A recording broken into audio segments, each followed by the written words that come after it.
There's been another reported incident of illness caused by contaminated fresh produce. More at 11. Welcome to Fresh Produce Cleaning Protocols.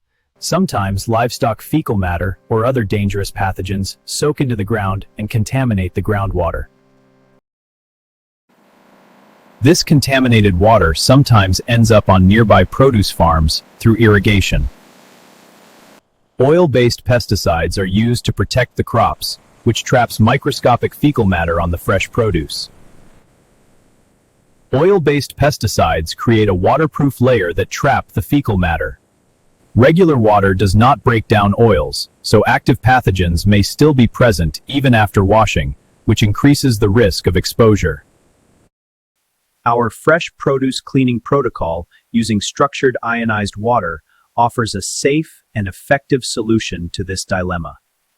The fresh produce cleaning uses a three-stage cleaning process. Stage 1 is an 11.5 pH soak for 30 seconds, which strips away the oil-based pesticides.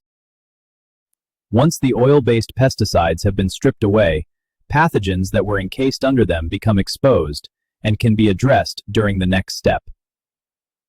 The second step is a 2.5 pH soak for a minimum of 30 seconds. This low pH level of water has been proven to kill pathogens in laboratory tests. These tested and confirmed pathogens include staph, salmonella, e.coli, MRSA, and the superbug CKRP. The final step is a very thorough 9.5 pH rinse. This simple three-step cleaning process can help reduce the chances of getting ill from fresh produce contaminated with pathogens or other bacteria. To learn more about this amazing water, please visit powerfulh2o.com.